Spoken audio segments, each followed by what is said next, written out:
Hello, and welcome to another Bulls Blitz for Sea Red UK, where it's simply a Chicago Bulls thing. As Matt explained, we are busy over the last kind of week or so. Matt's going to be busy over the weekend, so I'm coming at you now with a few blitzes today, maybe another one tomorrow, maybe Monday, and then we'll get back on track then going into next week. Myself and Matt will be coming back to you with a regular podcast. In the meantime, the big thing to talk about is Bulls basketball is back, baby. Yeah, okay, kind of. It's summer league, but it's something. And at least we have a bit of Bulls basketball to watch, some prospects to see how they develop over the course of the summer league games, and maybe give us a bit of a taster of what we do or what we don't have coming through the ranks. Okay, so the big news was it was a Bulls win, which was great. 83-74 against the Raptors for the final score. Started off a bit ropey. The Raptors had a fair lead. I think it was a lead of about 9 points at one stage, but the Bulls kind of pulled it back towards the end of the first quarter and made a real difference. They kind of sat a bit comfortable there for the majority of the game. At one point, the Raptors tied up the game again, but then the Bulls stretched the lead once more, and they kind of stayed ahead then for the rest of it. There were a few things to talk about, a few points of note, a few players to talk about as well. Going to the Raptors, first of all, the big talking point there, of course, is Grady Dick. I try to keep the innuendos to a minimum, but with a name like that, it's not that simple. But anyway, he started off very poorly. He was shooting quite badly. He was missing everything. He didn't really impact the game. I don't think he scored a single point in the first quarter. Considering he was their top prospect, he was underwhelming to say the least. Let's say he made more of a splash with his Kansas Ruby Slipper suit on draft night than he did on the floor. He scored 10 points for a finish. I think he got a couple of threes and the rest were from inside. But yeah, I thought he was fairly underwhelming. The best player for the Raptors actually was Marquise Noel. He scored 17 points, but he was just a menace and he was a bit of a tyrant throughout the whole game, causing problems for the Bulls, even roughing it up a little bit with Javon Freeman-Liberty, who is a Sea Red UK favourite here. They kind of got at it at one point. They were kind of bumping shoulders a little bit and even went for a double tech of each player got a tech at one point of the game. But I mean, it never got really crazy out of hand or anything. So coming on to the Bulls players then, there were 3 or 4 players that kind of stood out a little bit. Unfortunately, the first one I'm going to talk about was not as much of an impactful game as we hoped it would be, and that was from DT, Dalen Terry. Was really hoping to see a big game out of him. Kind of got the impression that he's still running it a little bit too chaotic, a little bit too hectic. He just needs to slow himself down a little bit, calm down a little bit, and sit into his game a little bit more. He certainly was over dribbling a little bit. He's trying to do this crossover behind his back, and sometimes it worked out. It looked good. There were a couple of times it was a bit loose. He even lost the ball at one stage doing it. But in fairness to him, he chased the ball down and actually made a stop on the defensive end. Came away with 10 points, 6 rebounds, 4 assists and 3 steals. So it wasn't a terrible game. But at the same time, you just expect that little bit more from him and expected to see a bit more of a leap. And we still may see that. It could just be teething problems. We'll see how it goes. But yeah, for DT, he just seemed like he was forcing it a little bit. And I would have preferred him maybe just to slow it down a little bit and read the game a little bit better. Maybe that will come. Still love the kid. So then the 3 players that stood out for me then, apart from that for the Bulls, I'll start at the bottom. Iago Dos Santos.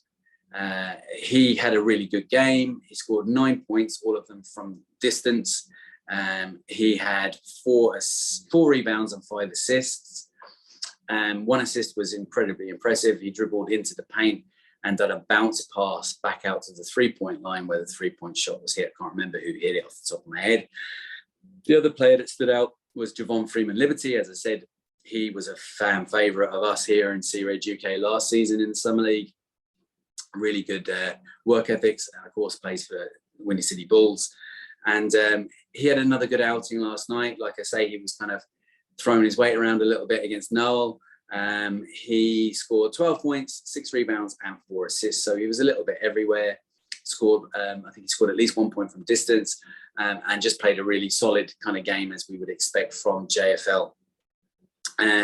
Nate Darling, though, was the standout for us. He was voted the Bull of the Game on our thread, because we have the live threads back again, and anybody interested in joining those, feel free.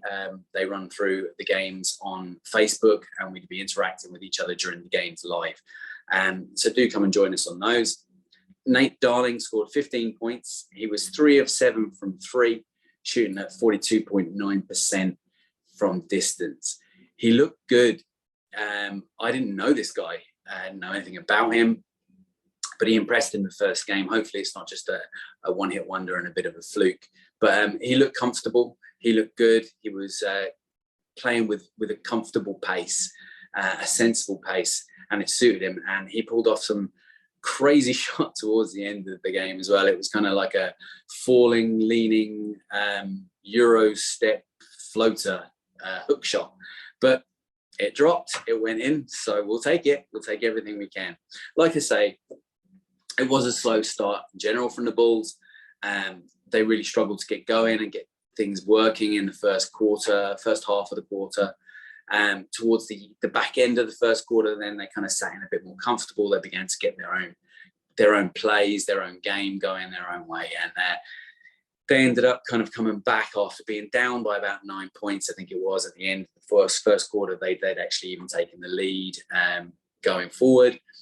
Further into the game then, Toronto did come back and tie up the game, and then the Bulls kind of never really let them take control. They pushed forward again, stretched the lead, and kind of held the lead for the remainder of the game.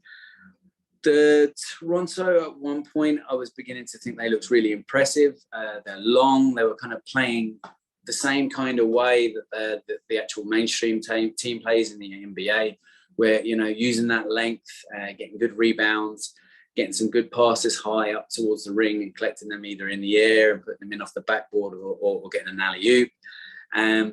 They looked impressive in parts, but in general, the Bulls just looked like they had the read of them, and they managed to put the game away. Like I say, an 83-74 final score. We'll take that.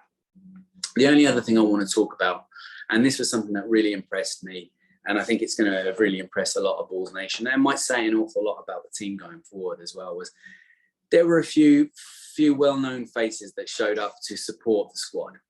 Zach, DeMar, AC, P. Will, and even Carlik Jones, with his little cast on his hand, were there to support the team. Now, that's great. I'm really impressed by that. It really shows this gelling of the team. Both, I mean, I presume they were predominantly there to support Dalen, but they were there to support the entire team, of course. And even at halftime, they got a pep talk from Zach, DeMar, and AC, telling them kind of, this is what you should do, this is what you shouldn't do, giving them a few little tips and giving them some encouragement. And I don't know if it made a difference or not, but they certainly looked stronger and more impactful in the second half. So we're back. We have basketball back to talk about, Bulls basketball. I'm not going to get too much into any of the other games that have gone on so far this week. Wembanyama did play his first game last night as well. So I am interested to go back and watch the highlights. I haven't watched that yet and see what all the fuss is about. But I don't actually have anything on him at the moment. Maybe I can get that information and have a little talk about that on the next Blitz. In the meantime, do keep following us on the socials. We're still going to stay active. We're still around. We're not going anywhere. We are going to keep bringing you the content. Check us out here on YouTube. Check us out on all the places you get your podcasts. Also, check out seareduk.com. We're going to be having more blogs going on there, plus the weekly or bi-weekly bulletin that will be up there from Matt as well. So in the meantime, keep watching the games, stay in touch, and do enjoy the games while we have them. It doesn't last long before we take another break prior to preseason. So go Bulls, nice win, we'll take it. And remember, see red, people.